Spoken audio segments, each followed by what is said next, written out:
This is the Reluctant Leader podcast, created because, through no fault of your own, you've become one. I'm your host, Mark Terrell, and I know how it feels when you're getting ground down by people issues, constantly firefighting and wondering how on earth you ended up here. In each episode, I invite a guest to discuss a topic and give you 3, sometimes more, top tips that will help you in your leadership role. They are experts in the field, and you'll find out why they do what they do and what took them down that path. For more resources to help you on your leadership journey, check out thereluctantleader.academy, where you'll find details of how to join the Reluctant Leader Success Path. So let's see who's in the hot seat this week. Today I'm talking to Tricia Maitland. Tricia is passionate about helping people sleep better, reduce their anxiety and grow their confidence so they can live the life they deserve to live. Tricia does this by using the proven techniques of solution-focused therapy and hypnosis, as these techniques firstly help people to focus on the goals they want to achieve and then allow them to access the power of their subconscious mind so dynamic change can take place. Prior to becoming a solution-focused hypnotherapist, Tricia worked for 18 years in the corporate world in human resources and knows firsthand how stressful the corporate world can be. Tricia retrained as a hypnotherapist a few years back and is so happy she did, because she now sees how the power of hypnotherapy helps her clients deal with whatever is holding them back so they can begin to perform at their best. Tricia says, "I love what I do, seeing my clients improve over the time we work together. One of my clients summed it up perfectly when they said, I don't feel like I am a different person, I just feel like I am the person I'm meant to be." Hope you enjoy this chat we had about sleep, and I'll catch you all on the other side.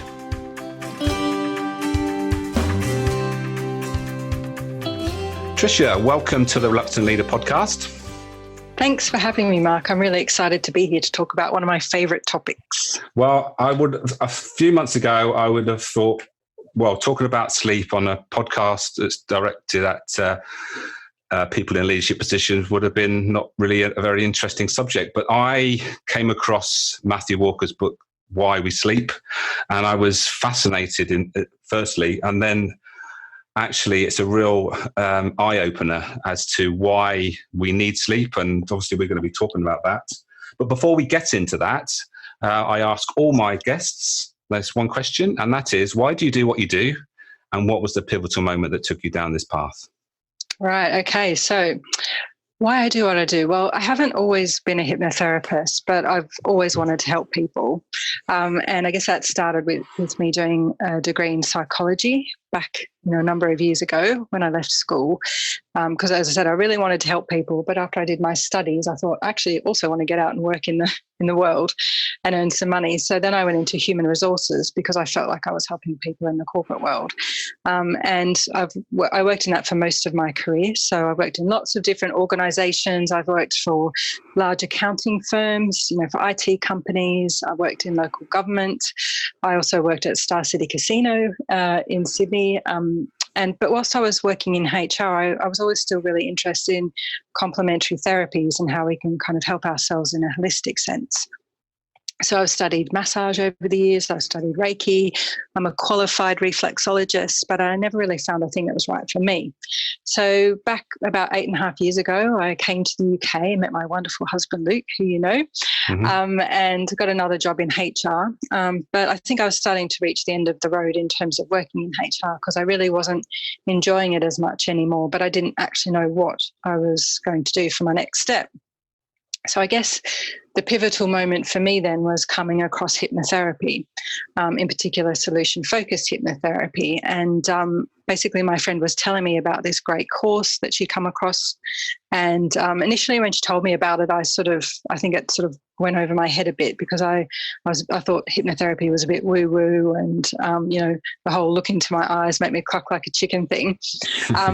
But the second time she told me about it, it sort of sunk in and I thought, wow, this course sounds great because, solution-focused hypnotherapy is all about getting people to focus on their strengths, what's good in their life, how they want their life to be like, and then using the power of hypnosis to help them achieve that or work towards their goals. And so I went online, and I guess that's when I had my eureka moment because I looked at the Clifton practice and I thought, wow, this is what I want to be doing.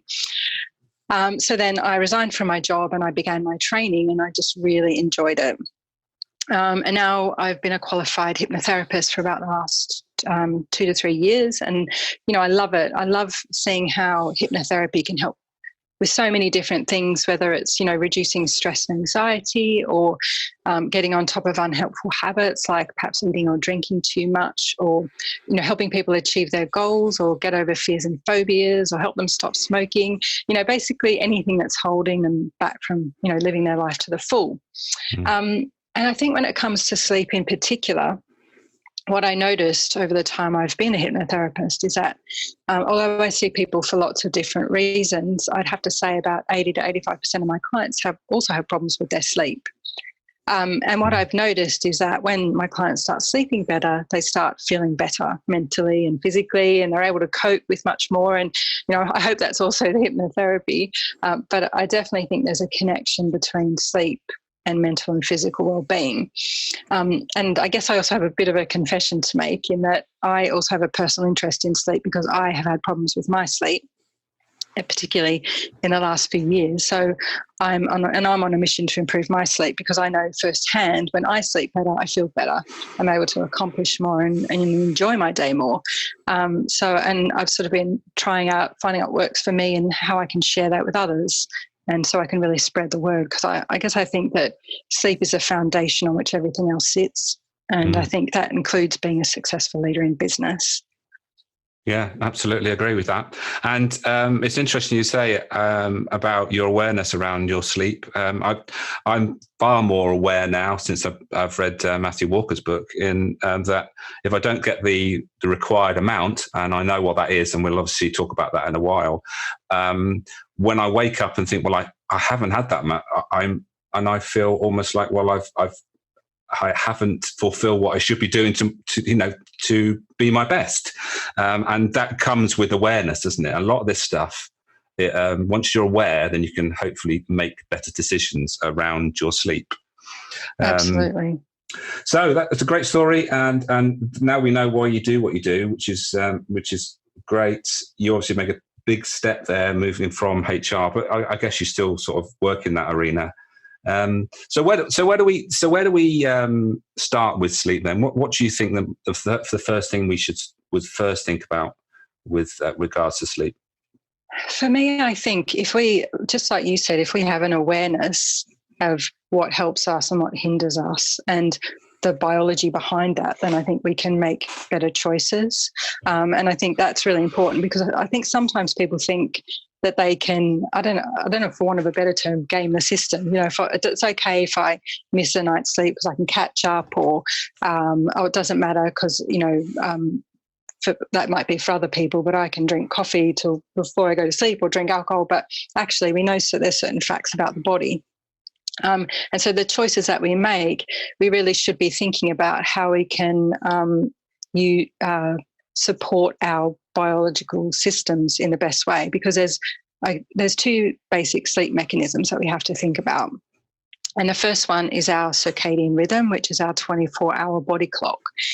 And this our circadian rhythm is, it's where we have, certain chemicals build up in our body when we wake up, such as serotonin and cortisol, and that gets us up and about. And then as we go through our day, that diminishes and melatonin builds up in our body, and that pushes us towards sleep. And our circadian rhythm is mostly driven by light and dark. And so that's where we have to think about how we're getting light at the start of our day, how we're getting movement, how are we then, when we move towards the end of the day, night triggers the sort of wind down and the production of melatonin. So how we make sure that we're not, glued to our devices till, the moment we hop into bed, that we're surrounded by all this light, that we're being stimulated. How are we making sure that we're telling our body that it's time to sleep? And that's really important, that we're nurturing, I guess, that circadian rhythm so it's functioning the best way. And the second one is our what's called sleep-wake homeostasis, which is the drive to sleep. And that's really where, from the moment we wake up, we have this chemical in our body called adenosine that builds up throughout the day. And that pushes us towards that sleepiness. And so, again, if we're doing things like, and again, caffeine's slightly contentious, because some people, like I have a friend who can have a double espresso at 10 o'clock at night and still fall asleep. But for me, for example, I can't really drink coffee after 2 p.m. because that really affects my sleep because caffeine stops us registering the amount of adenosine in our body. So it's things like that where we know these things, these systems are in our body. This is what drives us, to wake up and fall asleep. So that's why why we're told these tips, because it's really about how we can function in the best way so we can allow these systems to work. Yeah. So the thing that springs to mind, not being an expert in this, is obviously the rhythm thing is interesting because there are two things actually. Having just been across the Atlantic not so long ago, a few weeks ago, and that jet lag thing, I think that's worth, obviously that's connected to that rhythm thing, I guess, and also shift work and how that works for people that are, having those different shift patterns and how that affects. So those two things are quite a big deal, aren't they? They definitely are, because again, our systems are the way that they are. And say, for example, jet lag, for every hour difference, at 1 to 1.5 hours difference in terms of time zone, we need a day to recover. So, so if you're going to the other side of the world, it can take you 7 to 8 days to fully recover from that. But there are obviously certain things that we can do to help ourselves. Say, for example, we're looking after ourselves before we even get on the plane. So we're not sort of, we're making sure we're getting enough sleep and we're in the best possible shape before we do our travel. And not this, and if we're sort of getting up early or going to bed late, then that's not helping us in any way.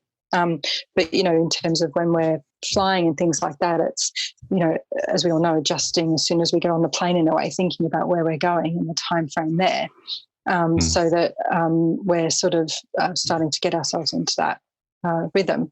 And, Matthew Walker talked about this in the podcast with Dr. Ranjan Chatterjee. I'm not quite sure if that's how to say his name right, but they talked a lot about this, and there was some interesting tips that they had, such as, when you arrive in your destination, get a lot of daylight exposure, and walk around with at least half an hour without wearing sunglasses, so that you're telling your body that you're, if you're arriving there in daytime, that, getting that circadian rhythm, thinking, okay, it's daylight now, so getting yourself used to that.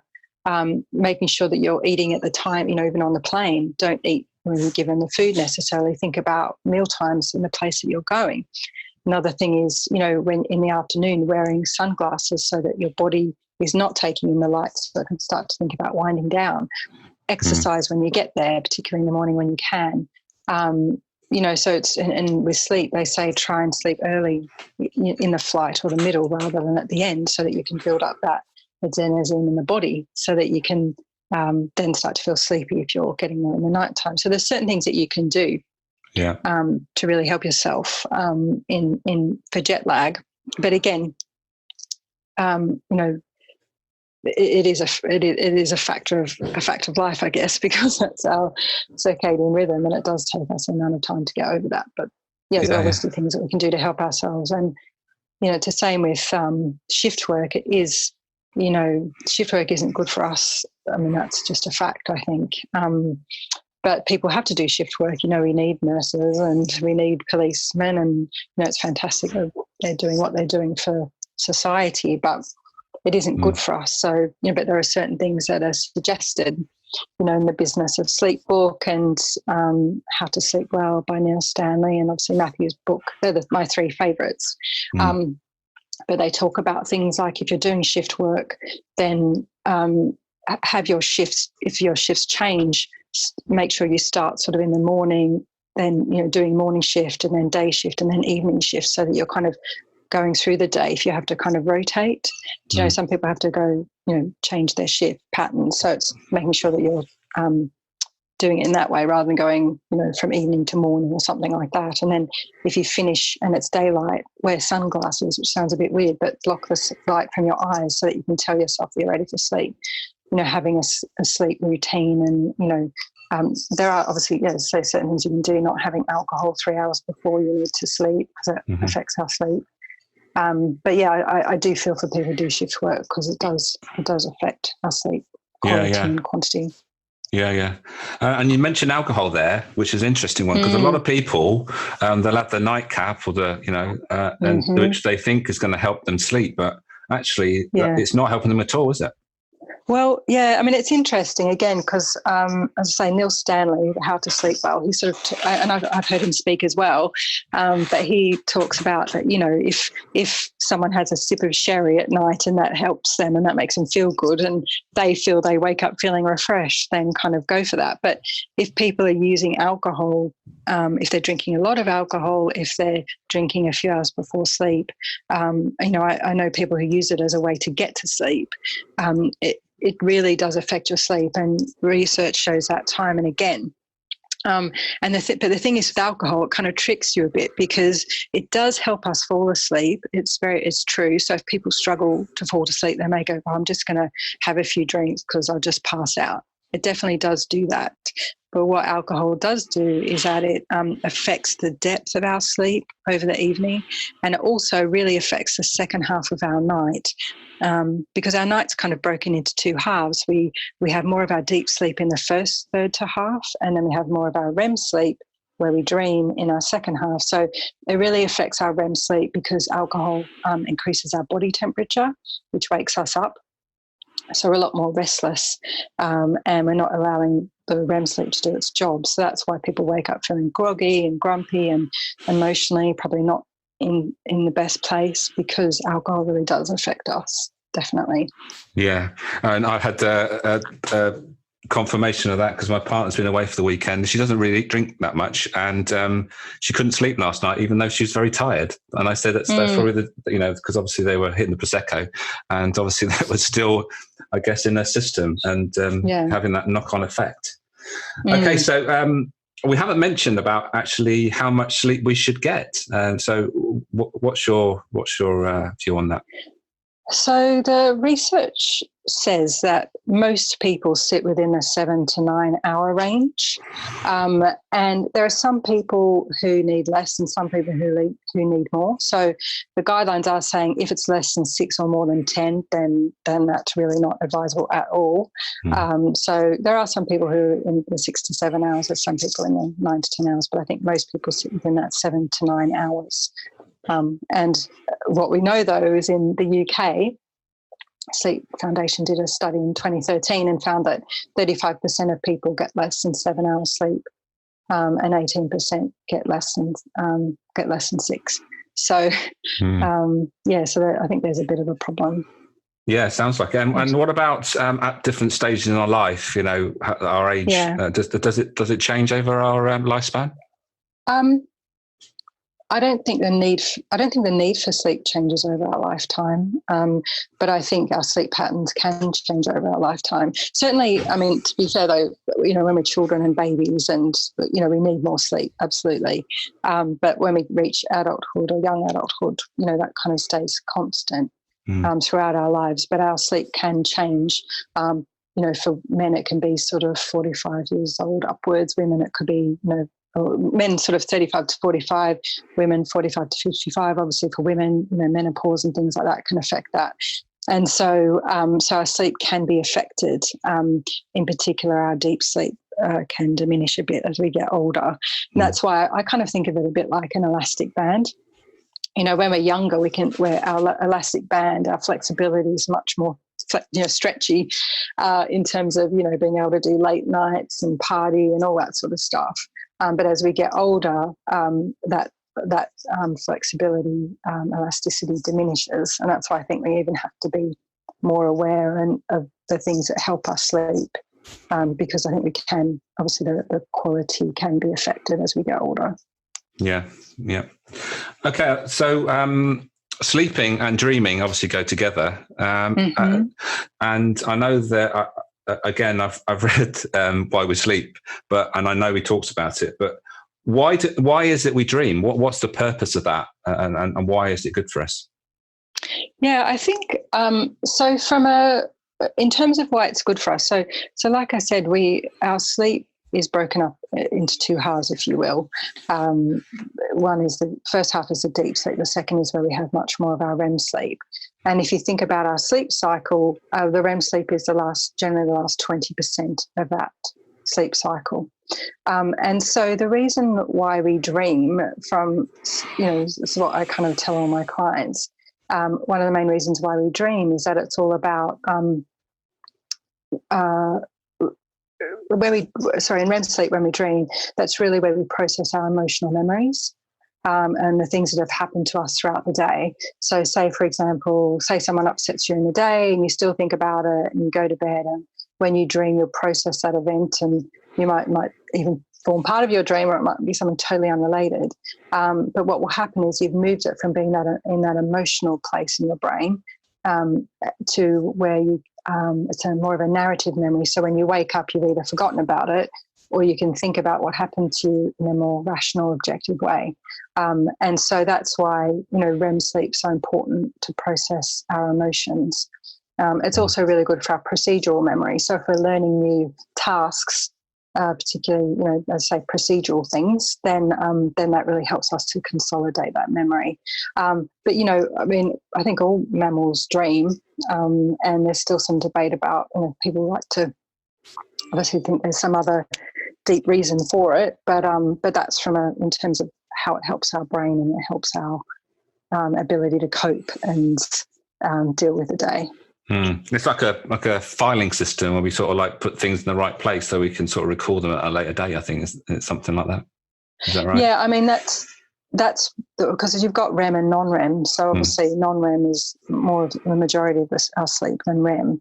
So non-REM, particularly deep sleep, that also has a lot to do with refreshing our memory, as you say, the filing cabinet. So we kind of process things, we put it in our filing cabinet so that we can, get it when we need it again. So it helps us be creative. It helps us be innovative. It's a lot. Sleep's just amazing. So yeah, it does definitely.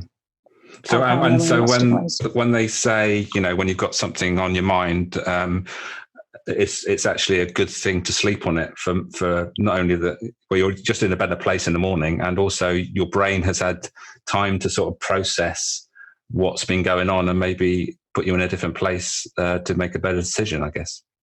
Absolutely. And that's why, if you're a leader in your business, why would you not want to sleep? Because your brain's so active when you're asleep. It doesn't go to, go into, this sort of a low, mode of action. There's a lot of stuff happening.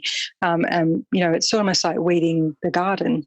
So we're sleeping, there's, in our deep sleep, that's very restorative. It's where we regenerate cells. It's the part of the sleep where we actually grow, in terms of for kids. So there's lots of stuff. There's lots of reasons why we want to sleep. But yeah, I'm sure we've all had those moments. I had it recently when, one of the things you ask is, what are your top 3 tips? And I'm like, oh, I don't know. And then I go to sleep, I wake up the next morning, and the first thing that pops into my head is, oh, that's going to be my first top tip. It's our brain is working a lot when we're asleep. And, research shows that it is just so valuable. I thought it was really interesting. I read that, as I say, if you're a leader, research shows that employees feel less engaged in their work if their leaders have had a bad night's sleep. So it's not just you that you can influence, you can actually influence other people, if you sleep better. So it is, I just think sleep's so valuable. It's just something that you shouldn't restrict yourself from getting whatever you need, really. Yeah. And it's really interesting. I read also that top athletes and Premier League football teams have sleep coaches. Obviously not all of them, but some of them do. And obviously that's an indication of how sleep improves our performance, because that is, we're talking about athletes and at the top of the game, that it's not all about training. It's about actually getting the recovery time as well, isn't it? Yeah, definitely. That's definitely the case. Harvard University, for example, they did a study with basketball players where they got them to sleep 10 hours a night. And what they found is shooting accuracy and their free throw percentage improved significantly. But they also reported increases in their own physical and mental well-being. Another study showed that athletes who sleep less than 8 hours a night were 70% greater risk of injury than those who slept more than 8 hours. So, research is definitely showing, for sport, for work, for all areas, it can make a difference. Yeah, and that's a great lead in, actually, because in Matthew Walker's book, he talks about the twice a year live experiment that goes on, which is daylight saving time, when we obviously in those times we either gain an extra hour or we lose an hour, and apparently on those occasions when we lose an hour, the occurrences of road accidents actually is quite obviously increased by a certain percentage. I can't remember what the percentage was, but it seems to be quite common on those days that there's always an increase in road accidents. Absolutely. Well, if we don't get enough sleep, it can actually impair us, like we're over the limit in terms of, we're drunk too much. I think they've found people who, if you haven't slept for 19 hours, it's like you've got an alcohol reading of over 1.1 or something like that. So, if people are missing out on an hour of sleep and it pushes them into that danger zone, that totally makes sense. Yeah. Well, it's been fascinating to talk to you, and unfortunately the time is running out. And wow, that was quick. Yeah, I know, it always goes through quick. So we've got to that point where we need to leave the listeners with these golden nuggets, those 3 top tips or more, if you can't just get them down to 3. So what would those top tips be for anyone that is looking to improve their sleep?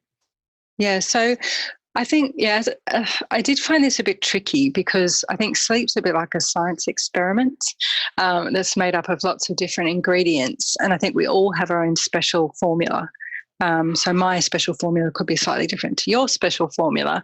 But like I said at the start, there are certain biological processes that we know are the same for all of us.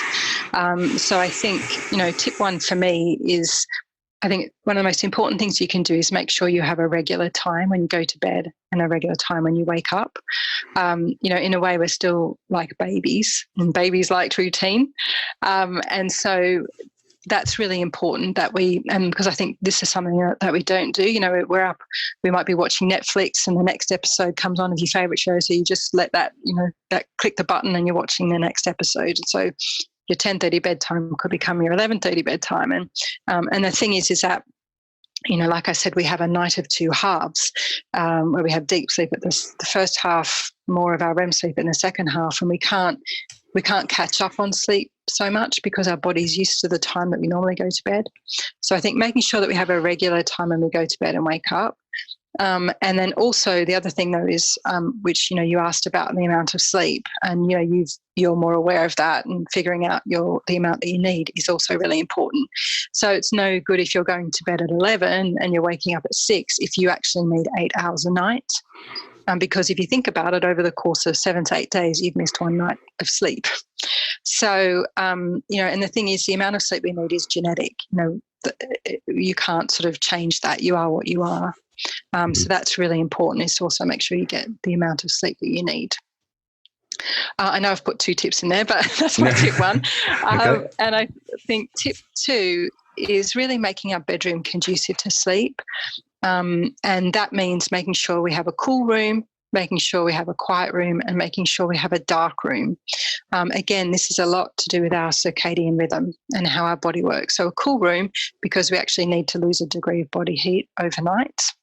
So making sure it's as cool as possible, making sure it's quiet, because noise can really affect us and wake us up. Even if we don't fully awake, it does affect our quality of our sleep. And this is where people who listen to the TV or perhaps even listen to podcasts, no offense, Mark, is not such a good thing. Actually having it quiet is really important. And then also making sure it's a dark room, because again, this circadian rhythm is actually quite sensitive, and even sort of a light bulb for a number of minutes, like a light bulb's worth of light over a number of minutes can actually kick that circadian rhythm off again into wakefulness. And this is where people who have their devices, they're like looking at it, they're hopping off to bed, it's by their bed, they've got the TV on, all that kind of stuff can really affect our circadian rhythm. So that's really important. And this is where I would really recommend to not have your electronic device by your bed. If it's your alarm clock, then really think about that. You can get alarm clocks that the light turns off when overnight, so it's not flashing or lighting up the room. So there's lots of things that you can do in that regard. And the tip number 3, I think, I guess because I'm a hypnotherapist and I'm focused on the mind, is really making sure that you quieten your mind before going to sleep. And this is something that I think a lot of us, and I can put my hand up here as well, do not help ourselves because we are stimulated all the time. We can have 24/7 light if we want. We can have 24/7 entertainment with Netflix, with gaming, or we're doing work right up to the time we go to bed. And we don't have any downtime anymore. And so people are there, 5 minutes before they're going to sleep, checking their emails. And as I said, I've been guilty of this. And then we straight away hop into bed and expect to sleep. And so we really need to think about how we give ourselves some downtime. So, particularly that last hour before bed, but, put away your devices, turn down the lighting, do something relaxing that you enjoy, like listening to music or having a bath or listening to a guided meditation, doing some deep breathing. Another thing that's really great is doing some journaling so that you can get your thoughts down. Could be, what you've done for the day, what you've got to do tomorrow, reflecting on what's been good about your day, or even just letting your mind drift and daydream and just stare off into the distance. Because we really don't do this anymore. And I do think that's really a detriment to a lot of us. And just to add, again, sort of tying in with that, but it's almost like tip number 5. But I think, one of the things that I know has really helped my clients, and it helps me, is listening to a guided meditation as you drift off to sleep. So, and that's, as I say, it's not the TV or anything like that, but it's listening to something that's really relaxing. So I've got guided meditations that I've created for my clients, and I get them to listen to that as they're drifting off to sleep. I listen to it as I'm drifting off to sleep.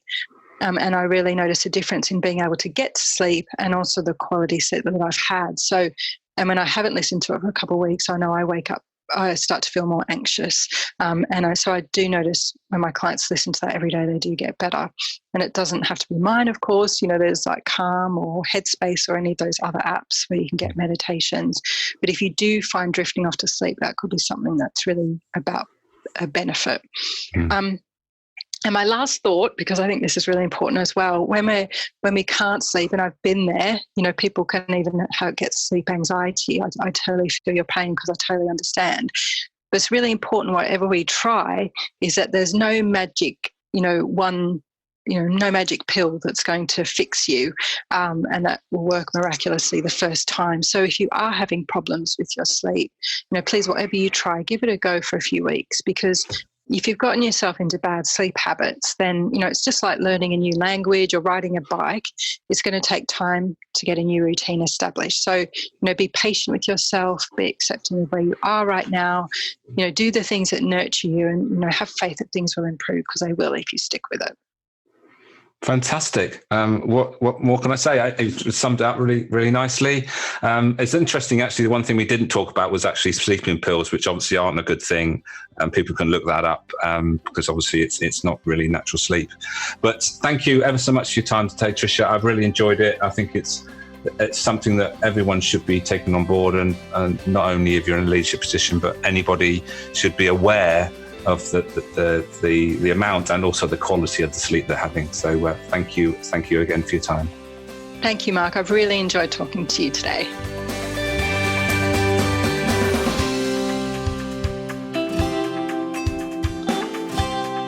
Thank you for listening. Don't forget to check out thereluctantleader.academy, and if you get a chance, please leave a review on whichever platform you have been listening, and also share the love by sharing the episode with someone who would benefit. Leadership is a choice. If you have the right mindset, know the process to follow, and the key skills to use at each point in the process, you have everything you need to leave a lasting legacy. Don't forget to put into action anything that has struck a chord in this episode, and until next time, be the best you can be.